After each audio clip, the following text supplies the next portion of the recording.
Good afternoon student. कल मैंने आपको क्वेश्चन बताए थे सीपी और सीवी बेस जितने भी क्वेश्चन थे वो मैंने आपको सारे क्वेश्चन करवा दिए थे। बाकी मैं आपको असाइनमेंट दे दूँगा, उसमें कुछ बचे होंगे तो आप चेक कर लेना, ठीक है। तो आज हम क्या देखेंगे, कंडीशन देखेंगे। मैंने क्या बताया है आपको कि स्टेट और पाथ फंक्शन के लिए मैंने आपको एक बात बोली थी कि जो मेरा वर्क डन है और हीट कैपेसिटी है W and Q our path function, ठीक है। और बाकी इसके अलावा जितने भी मेरे पास वेरिएबल्स हैं थर्मोडायनेमिक्स, तो वो सभी क्या है मेरे स्टेट फंक्शंस, जो क्या करें इनिशियल और फाइनल पे डिपेंड करे, ठीक है। और डब्ल्यू और क्यू करेगा पाथ पे डिपेंड करेगा, पाथ फंक्शन है। तो कौन सी ऐसी कंडीशन है जिसके ऊपर मेरा वर्क डन और हीट कैपेसिटी किसकी तरह बिहेव करे, एक स्टेट फंक्शन की तरह बिहेव करे। चलो देखते हैं उसको। कंडीशन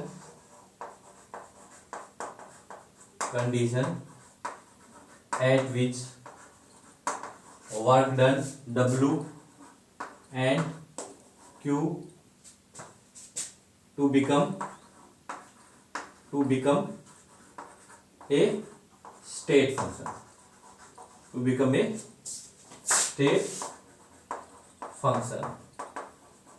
ठीक है।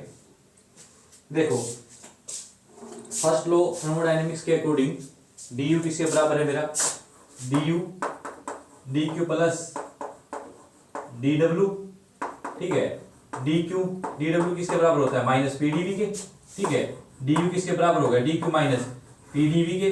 अगर मैं बात करूं eight constant volume, constant volume पे dv मेरा क्या हो जाएगा, जीरो। कांस्टेंट वॉल्यूम पे बात करूं dv v final minus v initial zero हो जाएगा, ठीक है। तो ये टर्म तो मेरी क्या हो गई, जीरो हो गई। तो एट कांस्टेंट वॉल्यूम पे du is equal to dq v, क्योंकि ये हीट किस पे है, कांस्टेंट वॉल्यूम पे बात कर रहे हैं। तो ये किसके बराबर आ गया, heat capacity eight constant volume किसके बराबर आ गया, इंटरनल एनर्जी के। और इंटरनल एनर्जी मेरी क्या है, स्टेट फंक्शन। तो क्या बोल सकते हैं, इस कंडीशन के ऊपर मेरी हीट कैपेसिटी क्या आ जाएगी, एक स्टेट फंक्शन। तो मैं क्या बोल सकता हूं, मेरा जो हीट कैपेसिटी है, heat capacity eight constant volume, heat capacity eight constant volume will be state function, ठीक है। और इसके अलावा देखो हीट कैपेसिटी तो होगा, अब यही देखो du is equal to dq plus dw, ठीक है। ये मैं एडियाबैटिक प्रोसेस लूं, एडियाबैटिक प्रोसेस, उसके अलावा एडियाबैटिक प्रोसेस, उसके अंदर क्या होगा, dq किसके बराबर होता है एडियाबैटिक के अंदर, जीरो, ठीक है। क्योंकि हीट क्या होता है, कांस्टेंट एडियाबैटिक के अंदर। तो du क्या होगा, जीरो। तो du किसके बराबर आ गया, dw, ये किसके बराबर है, dw लिख लो इसको, वर्क डन। तो वर्क डन किसके बराबर, एट एडियाबैटिक प्रोसेस, ठीक है। इसको एट कांस्टेंट आप लिख लो, adiabatic process, heat capacity work done किससे बात कर रहे हैं, जब एडियाबैटिक प्रोसेस हो तो ये किसके बराबर आ जाएगा, du के बराबर आ जाएगा। और du मेरा यहाँ पे क्या है, स्टेट फंक्शन। तो वर्क डन भी क्या आ जाएगा मेरा, एक क्या आ जाएगा, वर्क डन भी मेरा क्या हो जाएगा, एक स्टेट फंक्शन हो जाएगा, ठीक है।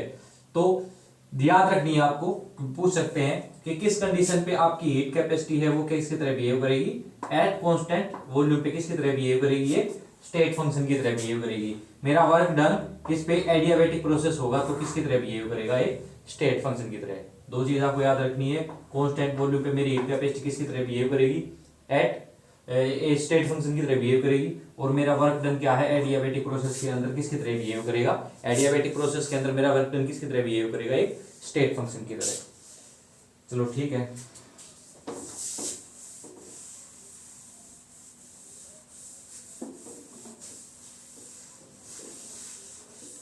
अब देखते हैं यूनिट ऑफ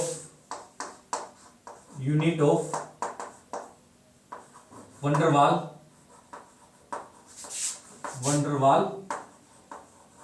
कांस्टेंट।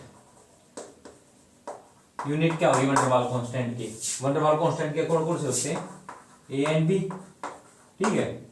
तो देखो पहले ए की यूनिट निकालते हैं, P plus A N square V square van der Waals की इक्वेशन क्या होती है, P plus A N square V minus N B equal to N R T. आप लिख लो चाहिए उसको, V minus N B equal to N R T, N mole के लिए अगर मैं बात कर रहा हूं तो, ठीक है। तो अब मेरे को एक यूनिट निकालती है, तो मैंने आपने पढ़ा होगा कि सिमिलर चीज के अंदर ही सिमिलर चीज ऐड होती है और सिमिलर चीज के अंदर ही क्या होती है, सिमिलर चीज सब्ट्रैक्ट होती है। तो ये किसके बराबर हो जाएगा, A N square by V square, P के बराबर हो जाएगा, ठीक है। मेरे को किसकी निकालनी यूनिट, ए की, ए किसके बराबर हो जाएगा, P V square by N square के बराबर हो जाएगा। पी किसकी यूनिट है, पी एटीएम, वॉल्यूम क्या है, लीटर स्क्वायर, ठीक है। एन क्या है, मोल स्क्वायर, ठीक है। तो एक यूनिट क्या आ गई, एटीएम लीटर स्क्वायर पर मोल स्क्वायर, ठीक है। या मोल को आप ऊपर लेके जाओगे तो पर मोल स्क्वायर, ठीक है। मोल की पावर -2 हो जाएगी अगर मोल को ऊपर लेके जाओगे तो। और अगर मैं बात करूं किसकी, बी की, तो मेरा क्या है, v माइनस एन बी, ठीक है।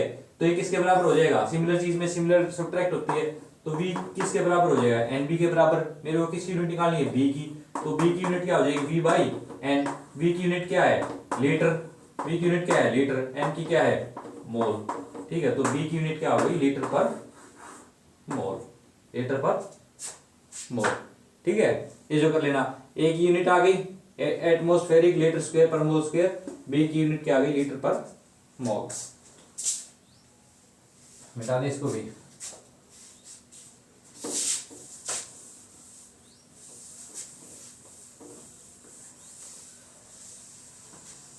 कोई क्वेश्चन है, चलो क्वेश्चन देखो, क्वेश्चन देखो, the value of dh by dt at constant volume in terms of alpha and beta is A option है इसका CV plus alpha V by beta, alpha V by beta. B option है इसका CV minus alpha V by beta. इसका C option है CV plus alpha by beta. इसका D option है CV plus alpha V beta, CV plus alpha V beta. Solution मैंने मेरे से क्या पूछा गया, इसकी वैल्यू पूछी गई है ds by dt at constant volume, ठीक है। तो हम क्या करेंगे, सिंपल सी बात है, ds निकाल लेंगे स्क्वायर बॉक्स डायग्राम से। मैं बता रहा हूँ सिंपल तरीका है ऐसे क्वेश्चन को करने के लिए, जो पूछा गया है पहले उसकी वैल्यू निकाल लो, जिससे डिवाइड करवाया गया है डिवाइड कर लो, ठीक है। स्क्वायर बॉक्स डायग्राम से इसकी वैल्यू निकालना, सत्य प्रकाश, वेरी टायर्ड, ए गोड, ए यू, ठीक है। एस निकाल लो यहाँ से, डी एच किसके बराबर हो गया, D S D P, T D S ये क्या होगा, V D P. D H की वैल्यू ये स्क्वायर बॉक्स डायग्राम से निकाल लोगे आप। किससे डिवाइड करा है भाई, टी से, डी टी से, D H by D T से। किस पे बात की गई है, कांस्टेंट वॉल्यूम पे, T D S by D T किस पे बात की गई है, कांस्टेंट वॉल्यूम पे। कांस्टेंट वॉल्यूम पे बात की गई तो वी को बाहर निकाल लो, D P by D T किस पे बात की गई है, एट कांस्टेंट वॉल्यूम पे। T D S by D T at constant volume, मतलब ये डी क्यू हो जाएगा, D Q by D T at constant volume, तो ये किसके बराबर है, सी वी के बराबर। मैंने पीछे आपको करवाई है, ठीक है। वी, ठीक है, ये क्या है, V D P by D T at constant volume. अब इन्होंने अल्फा और बीटा की टर्म में आपको डीपी बाई डी टी की वैल्यू कहीं ना कहीं रखी है, ठीक है।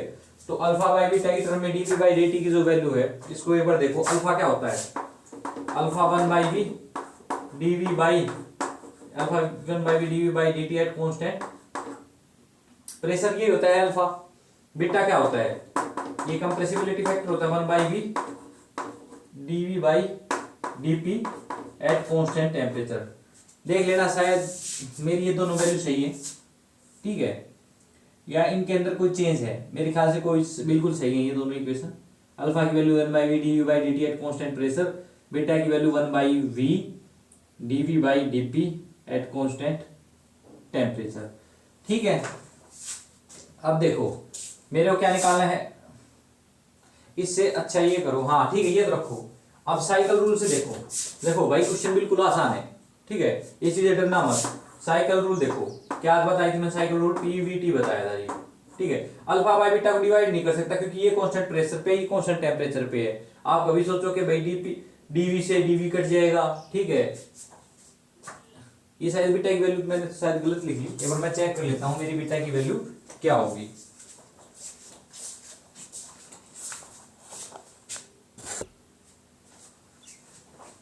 नहीं सही है, बीटा की वैल्यू सही है एकदम। तो आप देखो साइकिल रूल से देखो, साइकिल रूल से चेक करना है इसको। देखो dp by dv at constant temperature, dv by dt at dv by dt at constant pressure, dt by dp at constant volume क्या है 1 के बराबर, ठीक है 1 के बराबर। देखो मैंने आपको करवाया था ये cycle rule, p by V तीस लोग क्या कर लो कांस्टेंट कर लो, तो ये किसके बराबर है 1 के बराबर है, ठीक है -1 के बराबर। तो ये किसके बराबर है -1 के बराबर, ठीक है। तो एक मिनट,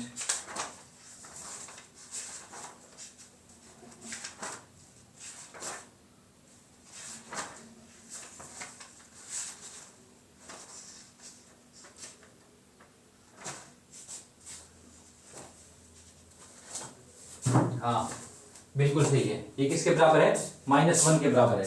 मेरे को इसमें कंफ्यूजन था, +1 के बराबर है -1 के बराबर, ये मैंने आपको निकलवा के दिखाया था, ठीक है। तो अब मेरे को क्या निकालना है, किसकी वैल्यू रखनी है dp बाई dt की रखनी है। तो आप क्या काम करो, इसको इस साइड ले जाओ, आप इसको किस साइड ले जाओ, dp बाई dt को इस साइड ले जाओ, dp by dv at constant temperature, dv by dt at constant pressure, आप इसको उस साइड ले जाओ। तो ये किसके बराबर है -dp by dt at constant volume, ठीक है। तो dp बाई dt की वैल्यू है जी ये dp by dv at constant temperature, dv by dt at constant pressure, किसकी इसकी वैल्यू है dp by dt at constant volume की वैल्यू है ये, ठीक है। इस माइनस को इस साइड लगा लो, इस साइड लगा लो, ठीक है। dp by dt at constant volume की वैल्यू है जी ये, ठीक है, ये है, ठीक है। कोई यहां तक कोई प्रॉब्लम नहीं आई ना भाई, यहां तक इसकी वैल्यू ये है। अब इसको ना अल्फा और बीटा की टर्म में लिखना है क्योंकि मेरे ऑप्शन में अल्फा और बीटा यूज किए हुए हैं। तो अब dp बाई dv, हाँ बीटा की वैल्यू तो यहां से निकल सकती है। कैसे, मैं dp बाई dv को साइड ले जाऊं और बीटा को नीचे ले आऊं, बीटा को क्या ले आऊं नीचे ले आऊं, dp बाई dv को साइड ले जाऊं, लेके जाना dp by dv at constant temperature किसके बराबर आ गया -1 v बीटा। यहां से इस इक्वेशन से dp बाई dv इसको ऊपर उस साइड लेगा और बीटा को नीचे ले आया, dp by dv at constant temperature ये आ गया, dv by dt at constant pressure, dv by dt at constant pressure alpha की टर्म में आ जाएगा alpha v, dv by dt at constant pressure ये किसके बराबर आ जाएगा अल्फा v। इन दोनों की वैल्यू वहां रख दो, कहाँ रख दो, वहां पे रख दो, ठीक है। CV प्लस V, ठीक है। अब इन दोनों की, अब माइनस है जी इस साइड, याद रखना, देखो ये माइनस है, माइनस लगाओ, माइनस लगा दिया। अब dp by dv at constant temperature की वैल्यू रखो, dp by dv at constant temperature की वैल्यू है -1 बाई v बीटा, ठीक है आ गया यहां तक। अब dv by dt at constant pressure लिखो अल्फा v, ठीक है। माइनस से माइनस का क्या हो गया प्लस हो गया, यहां तक कोई प्रॉब्लम नहीं है। v क्या हो गया v हो गया। तो अब इसका आंसर क्या आया, इसका आंसर आया CV plus alpha v by beta, alpha v by beta, इसकी value DH by D T at constant volume की value C V plus alpha V by beta, alpha V by beta है C V plus alpha V by beta, इसका answer है A. ठीक है, simple है भाई, थोड़ा सा लेंथी इसलिए होगा क्योंकि जैसे देखो अल्फा और बीटा की वैल्यू थोड़ा सा कंफ्यूजन था कि क्या वैल्यू होगी कहीं ये, ठीक है ना। आपको सारी चीजें याद रखनी है, अल्फा की वैल्यू आपको डायरेक्ट याद रखनी है, बीटा की वैल्यू डायरेक्ट याद रखनी है। ठीक है, तो फिर सिंपल है, साइकिल रूल लगाया, साइकिल आप फिर देखा अल्फा और बीटा साइकिल रूल के अंदर ये हमारी चीजें आ गई, डीपी बाई dt की जो वैल्यू है ये इसके बराबर आ गई, और हमें पता है आंसर के अंदर क्या अल्फा बीटा का यूज किया हुआ है, तो हमने भी अल्फा और बीटा का क्या कर दिया यूज कर दिया, और हमारा आंसर आ गया ए। मिटा दे इसको भी।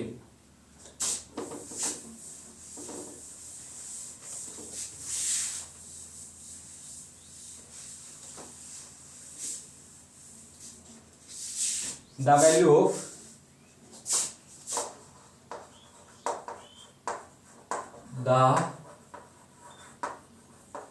value of dH by dP at constant temperature in terms of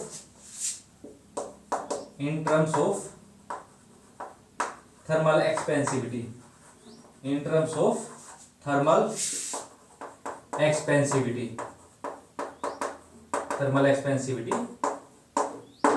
alpha.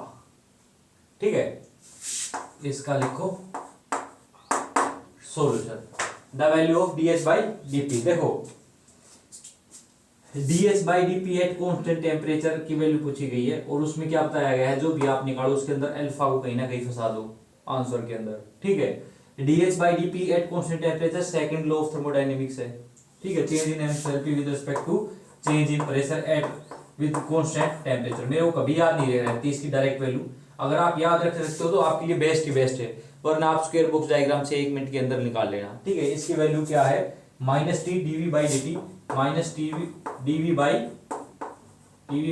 D T at constant pressure plus V. Square box diagram से निकालोगे इसकी वैल्यू तो ये आएगी, आप इसको डायरेक्ट याद रख लेना, minus T DV by D T at constant pressure plus volume, ये रखी गई है। अब हमसे किसके अंदर पूछा गया है, अल्फा, इसको अल्फा लेके आना है कहीं ना कहीं आंसर के अंदर। ठीक, alpha DV by D T है, क्या आ सकता है अल्फा, यहाँ से अल्फा की वैल्यू क्या होती है, 1 by V DV by D T at constant pressure, DV by D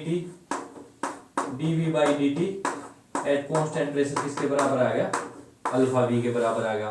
तो इसकी वैल्यू को क्या करो, यहाँ पे पुट कर दो, DV by D T at constant pressure की वैल्यू क्या कर दो, अल्फा वी यहाँ रख दो, तो इसका आंसर आएगा minus T alpha V plus में वी, वी को कॉमन निकाल लो, 1 माइनस अल्फा वी, ये किसकी वैल्यू है, D H by D P eight constant temperature. ठीक है, बिल्कुल आसान है ना, आप क्वेश्चन करोगे तो आपका बिल्कुल समझ में आ जाएगा आसानी से। एक क्वेश्चन निकालो, मिटा दो इसको।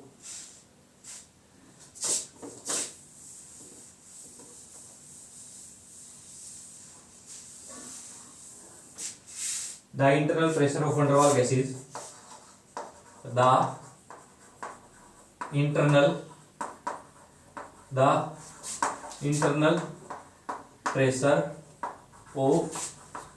of van der Waals gases, the internal pressure of van der Waals gases A है independent of molar volume, independent of molar volume। अगर मैं बात करूं बी की, inversely proportional to molar volume, inversely proportional to molar volume, इसका C option है, inversely proportional to square of molar volume, inversely proportional to square of molar volume. ठीक है, इसका डी ऑप्शन है, directly proportional to molar volume. ये मैंने directly proportional का ध्यान लगा दिया, directly proportional to molar volume. ठीक है, अब इसका सॉल्यूशन देखो भाई, क्या बताया है, internal pressure of van der Waals gases. देखो मैंने आपको बताया है भाई कि जो इसकी वैल्यू क्या होगी, मैं डायरेक्ट बताया A N square by V square होगी, ठीक है। मैंने आपको बताया है कि भाई जो इंटरनल प्रेशर है वंडरवाल गैसेस का, कि वो किसके बराबर है, मैंने पीछे आपको नोट्स में करवाया हुआ है। वंडरवाल गैसेस के लिए क्या होता है, इंटरनल प्रेशर किसके लिए, रियल गैस के लिए तो क्या होगा, मतलब सॉरी आइडियल गैस के लिए तो क्या होगा, जीरो होगा उसकी वैल्यू। भाई मैंने बताया है, देखो पीछे अपने नोट्स के अंदर चेक करना, आइडियल गैस के लिए मैंने क्या बताया है, इंटरनल प्रेशर क्या बताया है, जीरो बताया है, ठीक है। और अगर मैं किसकी बात करूं वंडरवाल गैसेस की, तो वो किसके बराबर, इंटरनल प्रेशर मैंने बताया है किसके बराबर है, A N square by V square, ठीक है। तो इसने क्या बताया, पहला option independent of molar volume, नहीं भाई इंडिपेंडेंट ऑफ मोलर वॉल्यूम कैसे हो सकता, नहीं है। Inversely proportional to molar volume, inversely proportional to molar volume, पर ये तो इनवर्सली पर, और सी क्या है, inversely proportional to square of molar volume, हाँ जी स्क्वायर ऑफ मोलर वॉल्यूम है, ठीक है। डायरेक्टली प्रोपोर्शनल टू वॉल्यूम नहीं भाई, डायरेक्टली नहीं है, ये तो क्या है, इनडायरेक्टली है, ठीक है। डायरेक्टली नहीं है ना, इनवर्सली है, डायरेक्टली होता तो ऊपर होता, ये क्या है, इनवर्सली है, ठीक है। तो इसका क्या ऑप्शन होगा, सी ऑप्शन होगा। ये आपके नेट के अंदर आया हुआ है question, internal pressure of molar volume of sorry internal pressure of van der Waals gases, ठीक है। आप इसको चेक कर लेना। अब क्वेश्चन हो चुके हैं काफी,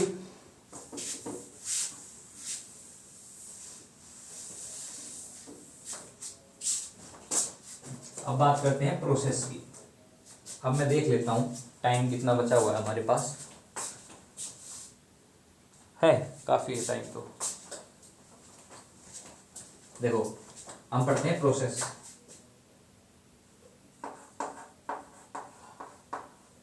process direct formula based question आने वाले हैं, क्योंकि आपके पास थर्मोडायनामिक काफी ब्रॉड हो जाएगी आगे चल के, ठीक है। तो अब इसमें से जितने प्रोसेस है, रिवर्सिबल प्रोसेस है, इरिवर्सिबल प्रोसेस है, ठीक है।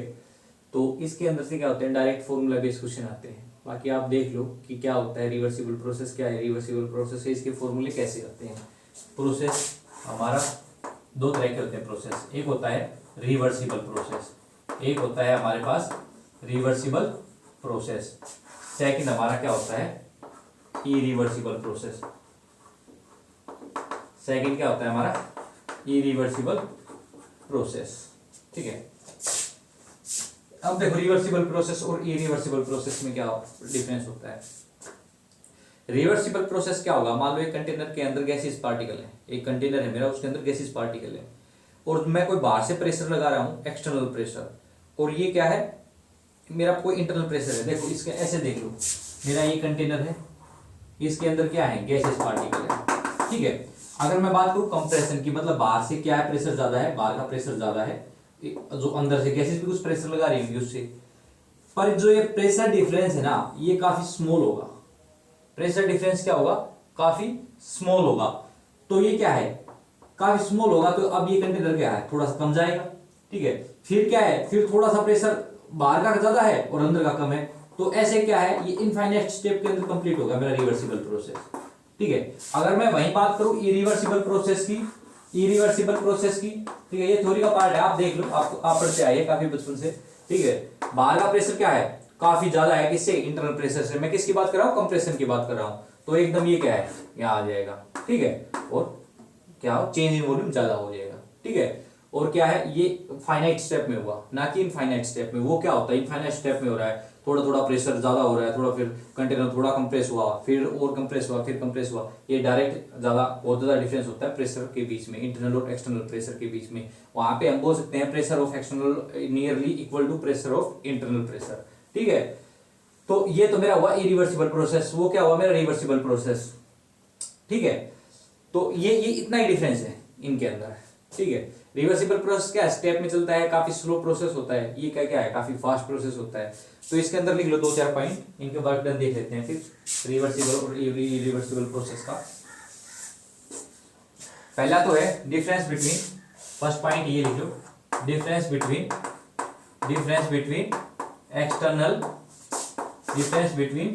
External pressure and internal pressure.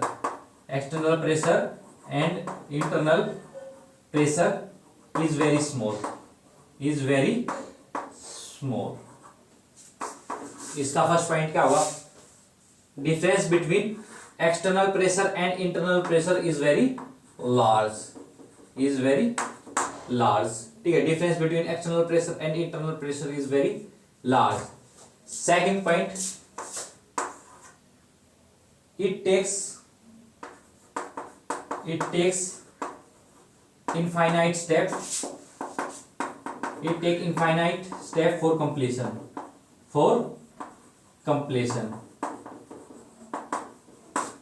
second, it take finite step, it takes finite step for completion,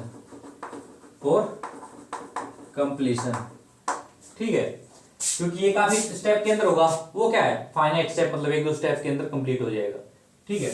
third क्या है, इंटीग्रेशन इज पॉसिबल. इसके अंदर क्या बोल सकते हैं, इंटीग्रेशन इज पॉसिबल.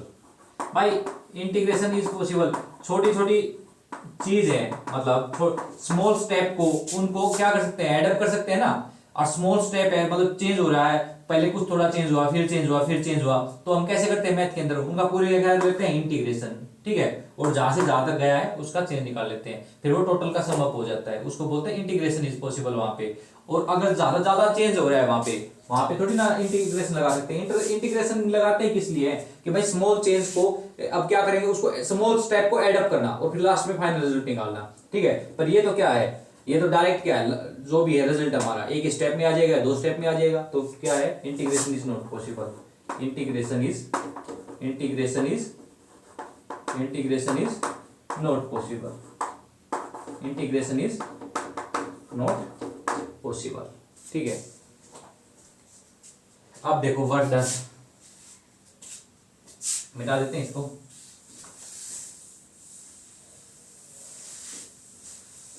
अब किसके अंदर है, work done in isothermal reversible expansion.